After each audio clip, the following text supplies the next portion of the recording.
Bom dia a todos. Primeiro, gostaria de agradecer a Embrapa pelo convite de estar aqui. Ano passado, eu estive aqui 3 ou 4 vezes. Na verdade, mais vezes do que eu visitei a China ano passado.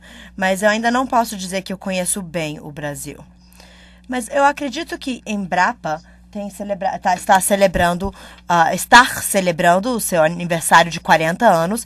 É um grande avanço. E eu quero parabenizar o Brasil e a Embrapa por essa incrível realização.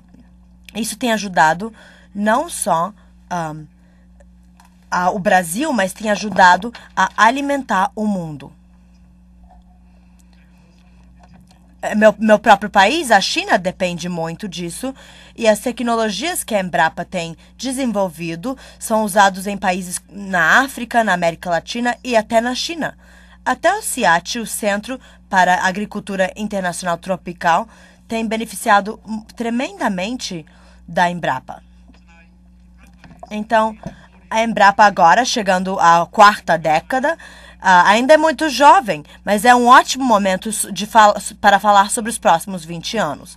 Por isso, eu acho que essa apresentação que foi apresentada pelo Geraldo foi muito crítica, importante para termos um olhar sobre os próximos 20 anos. Só para que vocês saibam, o Instituto Internacional de Política Alimentar faz parte de um consórcio internacional, o Sistema Global de Pesquisa em Agricultura, e eles estão fazendo exercício de pesquisa também para olhar os próximos 20, 30 anos, para priorizar e encontrar as prioridades necessárias para os próximos 20 anos. Então, eu acho que existe muita complementaridade entre a Embrapa e o Instituto de Políticas Alimentares.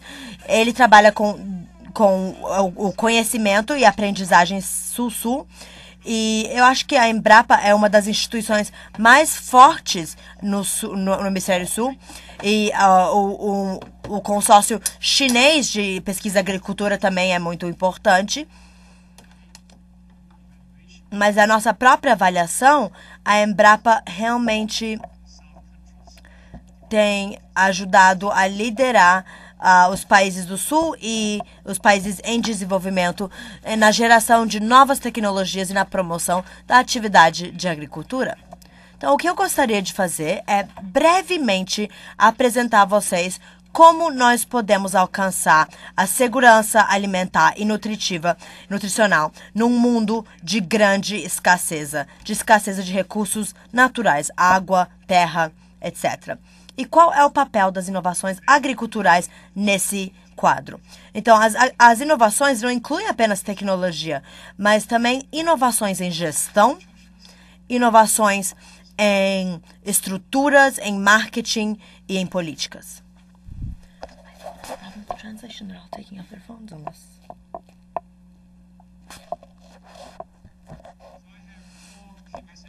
Então, eu tenho 4 mensagens chaves para vocês.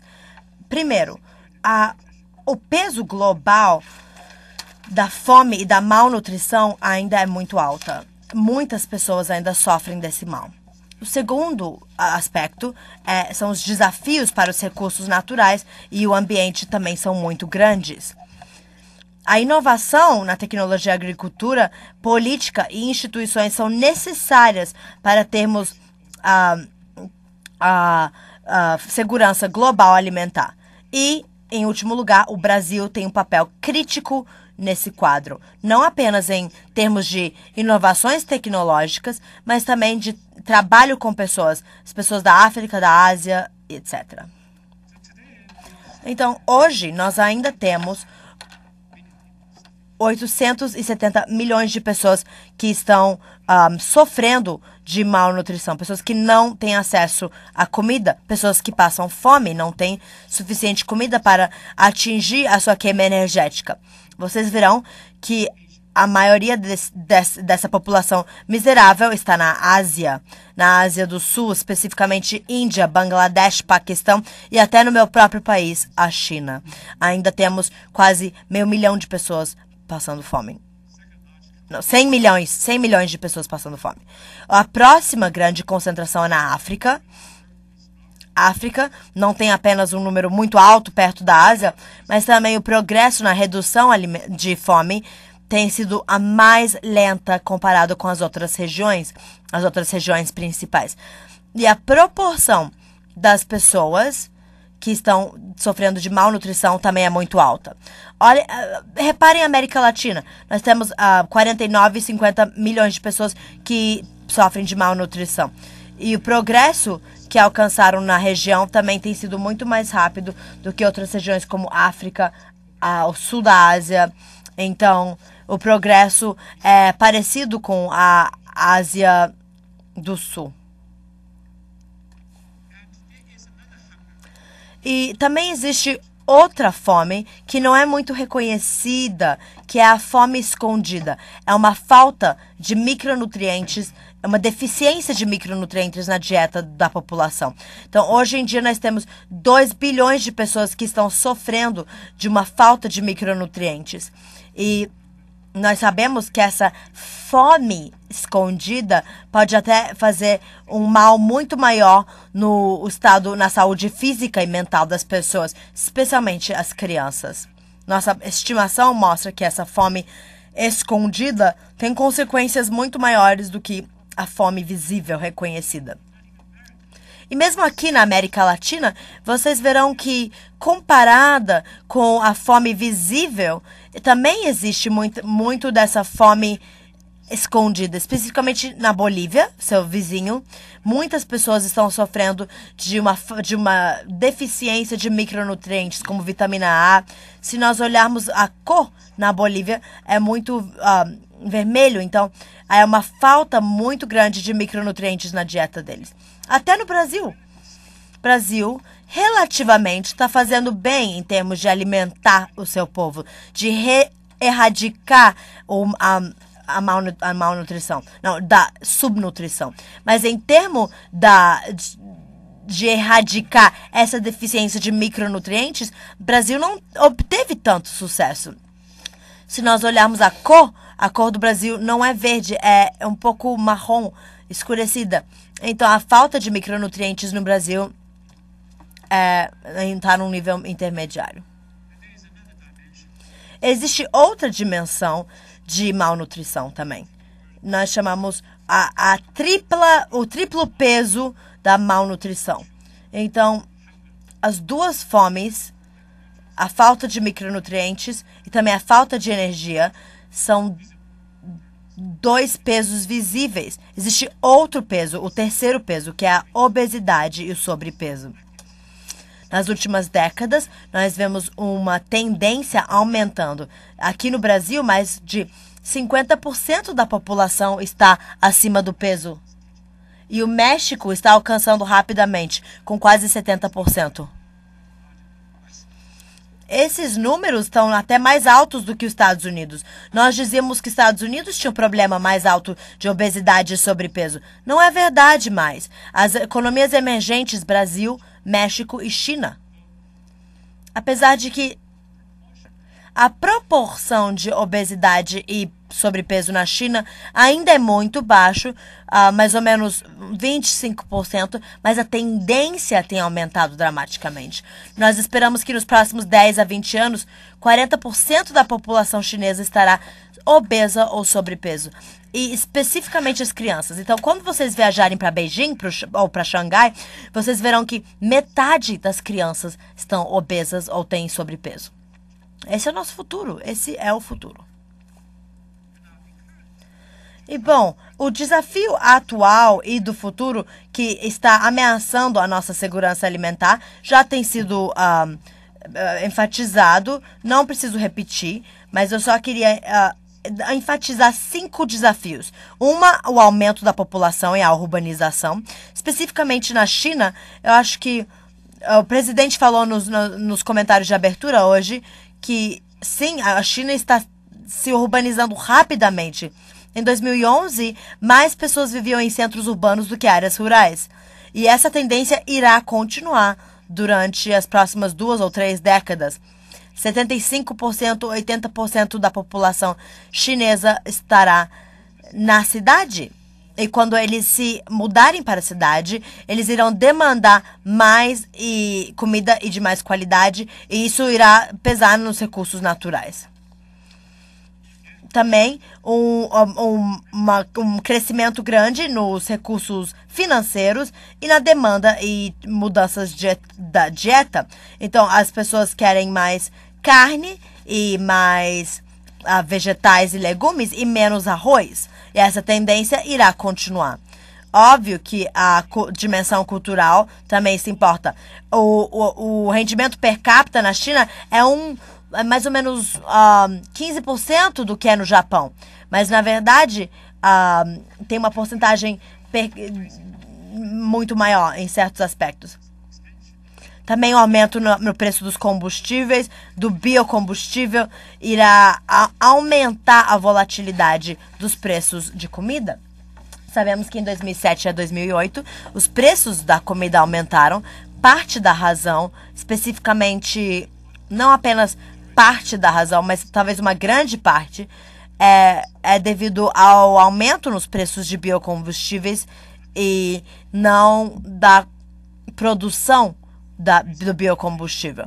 E isso, naturalmente, irá aumentar a correlação entre os preços da comida e os preços do biocombustível. Então, sempre onde houver preços mais altos de combustíveis mais voláteis, irá ter um resultado de preços mais altos de comida.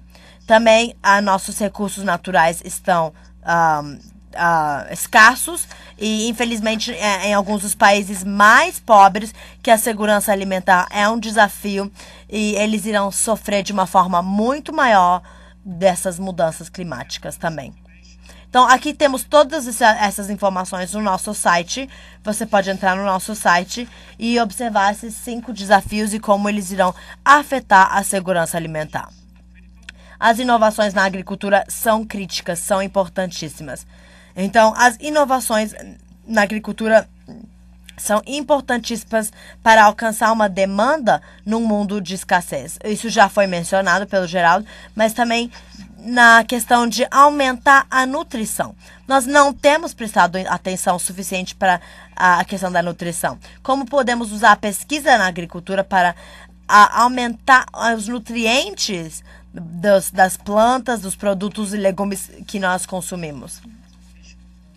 E também precisamos reduzir os efeitos ambientais negativos da agricultura. Nós sabemos que essa intensificação é uma necessidade, mas isso quer dizer que nós temos que produzir mais com menos, produzir mais comida usando menos água e menos terra. A inovação é o segredo. Então, a inovação irá fazer isso possível. Mitigando e adaptando a mudanças climáticas. E, novamente, aqui a inovação é crítica. Inovação tecnológica, inovação de práticas e políticas e na parte financeira.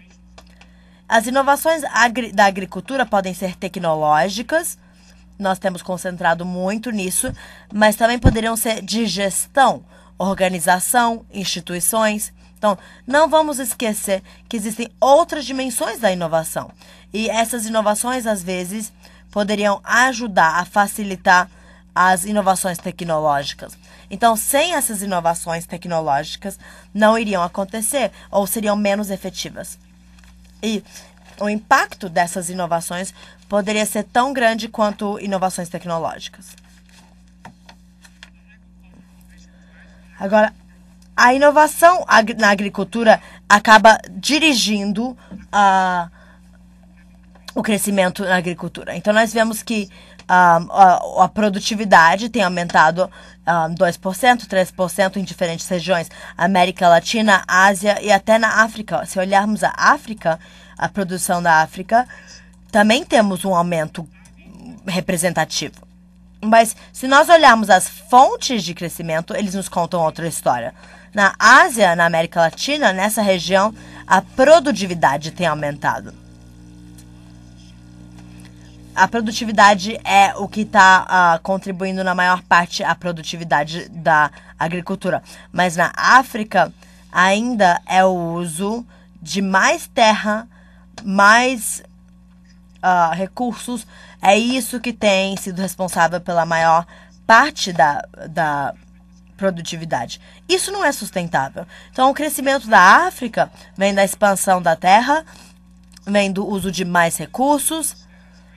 O uso de mais recursos lá tem muito potencial, mas o uso de mais terra tem consequências muito sérias no ambiente e na sustentabilidade. Inputs. Isso. Então, a terra não é um recurso renovável. E as inovações na América Latina e na Ásia poderiam ser responsáveis por rápido crescimento e crescimento produtivo. Isso reduz a pobreza e os recursos. Nós fizemos muitos estudos na China, Tailândia, África. País por país, nós mostramos que quando o investimento é feito no desenvolvimento, tem um retorno econômico muito grande. Para cada dólar investido, 5, 10 dólares serão recebidos. Então, aqui eu não tenho essa figura, mas nós também tentamos mostrar que a redução de pobreza é muito maior do que investimento nas estradas rurais, educação e irrigação. Então, aqui temos evidências claras que nos mostram que investimento nessa área tem um alto potencial de retorno na promoção de crescimento da agricultura, mas mais importante que isso, uma redução da pobreza, através de uma redução de preços alimentares e de salários também que estão sendo cortados, que poderiam estar ajudando nessa área. E a investimento em pesquisa nessa região é muito significativo. Vamos olhar aqui. Então, na América Latina, tem um investimento. A América Latina investe mais dinheiro em pesquisa e investimento como uma da sua parte de PIB da agricultura. Então, eu acredito que o Brasil está entre 1 a 2%. A Ásia está apenas em 25%. Então, 1,5% do PIB total. Dentro da América Latina, vocês verão que o Brasil precisa da região. Então, como uma forma de compartilhar o PIB da agricultura, o Brasil gasta mais ou menos 2%. Então, comparado com 1% que outros países oferecem. Eu não mostrei para vocês outro gráfico que para alguns dos pequenos países na América Latina é muito baixo. Então, nós temos visto uma grande divisão nos potenciais da agricultura. É o Brasil e até um certo ponto o México também que reduziram isso. Eu acho que o Brasil pode fazer mais, mas olhem essa tendência aí. Tá diminuindo, então nós precisamos mudar essa tendência. Share. Nós deveríamos estar aumentando isso até 3 ou 4%. Precisamos disso, porque o retorno é muito alto. Sabemos disso. Isso é um dos elementos mais críticos na alimentação do mundo no futuro. Agora, a pesquisa da CGIAR... Is anyone listening? Que a Embrapa Brasil tem estado muito engajado nessa pesquisa. A minha instituição, eu sei que nós somos diversas pessoas nessa sala que realmente contribuíram aqui. E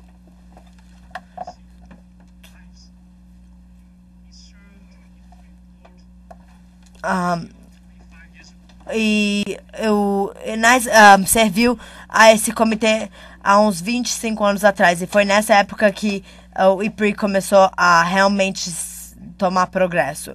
E a sua pesquisa, então, e seu trabalho é muito bem reconhecido. E aqui ele também tem falado ao IPI e ao Conselho Mundial do Fórum Econômico sobre Segurança Alimentar para trazer a experiência do Brasil e o interesse do Brasil no debate alimentar global, que é ótimo. E aqui eu também queria reconhecer a pessoa que está sentada aqui, que está servindo como Napex na China, Damásio. Eu acho que esse tipo de interação entre países do Hemisfério Sul são tão críticos. Eu aprendo muito da minha pesquisa na Índia e no Brasil. Na verdade, há uns 5, 6 anos atrás, eu trabalhei muito aqui com alguns dos pesquisadores importantes daqui. Então, essa aprendizagem, essa troca Sul-Sul, realmente vai facilitar soluções mais efetivas e mais práticas para lutar contra algumas dos grandes desafios da segurança alimentar globalmente.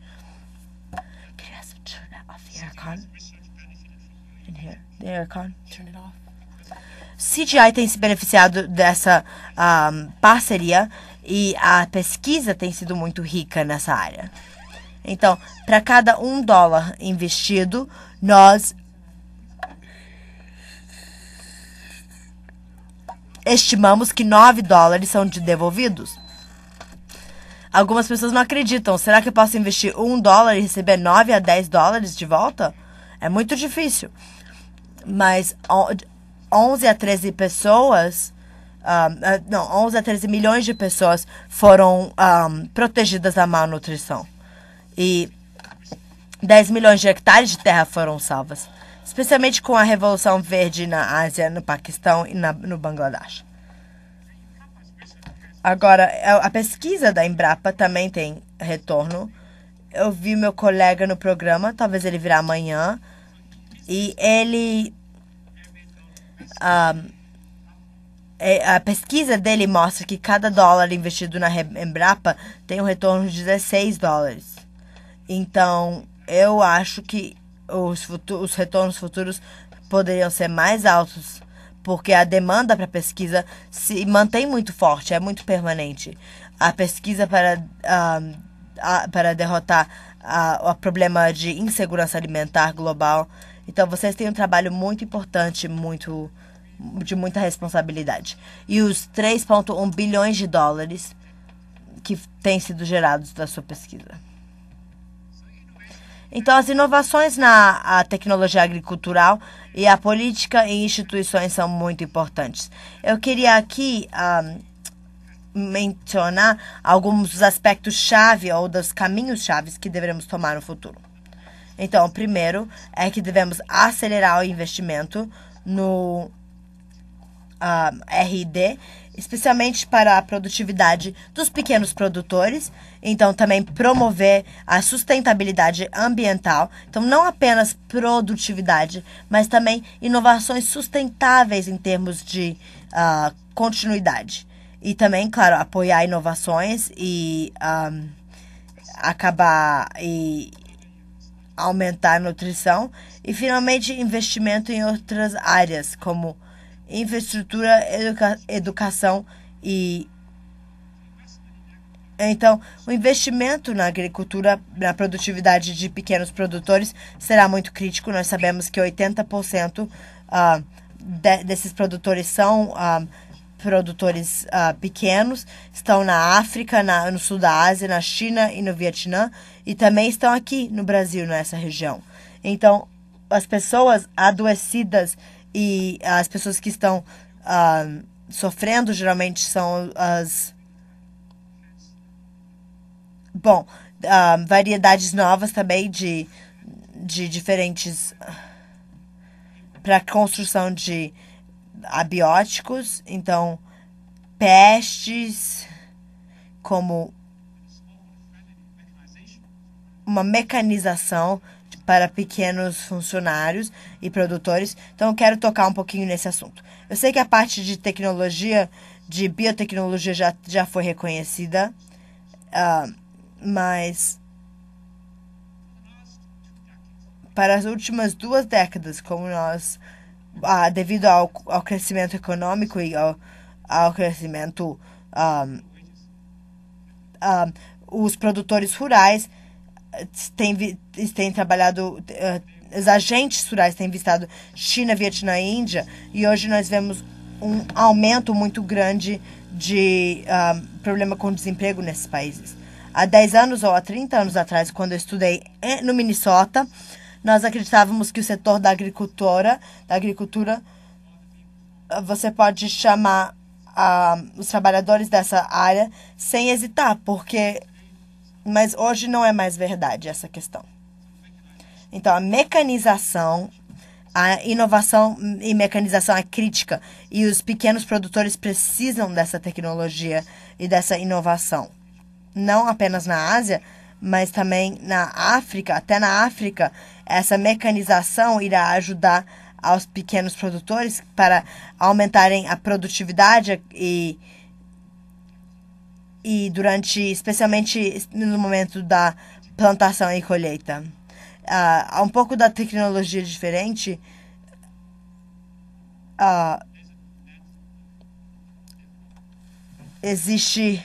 Isso pode realmente ajudar na mecanização e também na irrigação, porque muita água tem sido gasto porque a terra não estava nem nivelada. Então, oportunidades enormes para economizar água e melhorar a produtividade. A posição da agricultura tem sido discutida de uma forma muito sensível, mas a questão é como podemos perguntar, porque é acesso a essas tecnologias, e isso promove uma intensificação das inovações sustentáveis. Nós sabemos que a intensificação sustentável é necessária. E como podemos fazer isso? Então, talvez incluindo um pouco da genética e das tecnologias modificadas e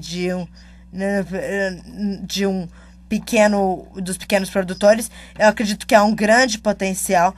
40%, 50% da população da Índia tem sido mudada para o Ocidente, e então a eficiência seria ganha, e nós também ajudamos a guardar água e outros gases de efeito estufa. Na questão de conservação das reservas hídricas, e nós sabemos que na Ásia a conservação hídrica tem sido muito bem praticada, mas que a tecnologia ainda tem que ser apresentada e introduzida na África. E nós sabemos que se você tem painéis solares, também não tem um custo, e eles são... A energia vem do sol, energia solar, e também a reciclagem dos recursos hídricos já contaminados. Então, como promover tecnologias inovativas e emissões reducionais? Existe muita tecnologia prática que pode ajudar os pequenos interessados o que acontece é que podem ganhar 3 vezes através de uma produtividade mais alta. Podem também ganhar através do uso especialmente impulsos do mercado, e também ajudar a mitigar isso. Mas incentivos são necessários. O financiamento é necessário. Então, os pequenos produtores deveriam ter o incentivo necessário para poderem se envolverem com essas tecnologias. Agora, a parte promovida é que tem nutrientes. Tem muitas formas de fazer. Então, os fazendeiros podem produzir diferentes tipos de plantas para a sua dieta, para que sua dieta possa ser mais diversificada. Mas ainda é o caso que muitos fazendeiros, até na África, no sul da Ásia especificamente, a dieta deles continua a ser muito simples. Arroz, baseado em arroz, ou baseado em trigo. Então, eles não terão acesso a frutas, verduras ou carne. Então, uma solução é através da biofortificação, fortalecimento bio. Então, poderíamos introduzir micronutrientes em diferentes plantas através do breeding convencional e das tecnologias modernas. Então, Gerard mencionou isso. Ele estava direcionando, o EPR está gerenciando um programa muito grande e um dos componentes desse programa é a fortificação. Então, nós estamos trabalhando, inclusive, com a Embrapa nessa questão e muitas das plantas diferentes, como mandioca, feijão, podemos oferecer mais ferro ou vitamina A em diferentes ingredientes que poderia ajudar a milhões e milhões de pessoas a melhorarem o seu nível de nutrição sem ter que gastar. Outros bons exemplos, temos aqui o Sun Music, e nós podemos fazer isso através do zinco e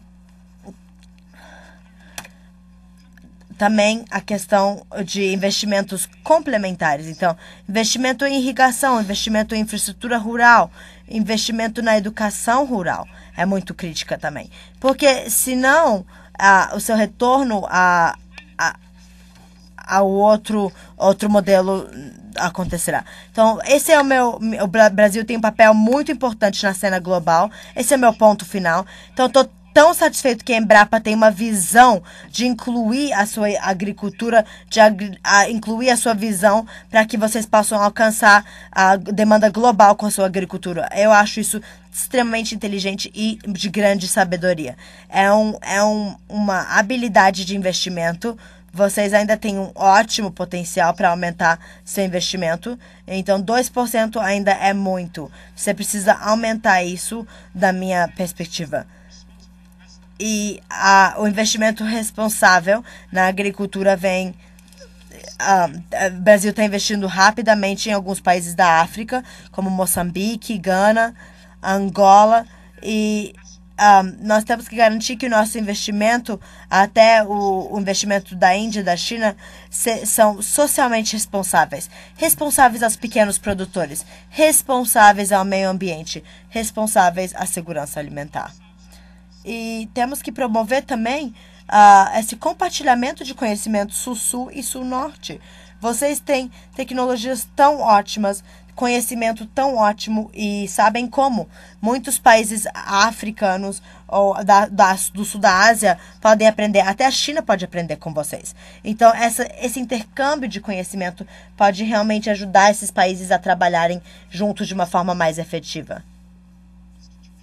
E as instituições na África, então, sem ajudar que esses países criem suas capacidades, eles não irão poder inovar e não irão poder propor políticas que a minha instituição trabalha com isso.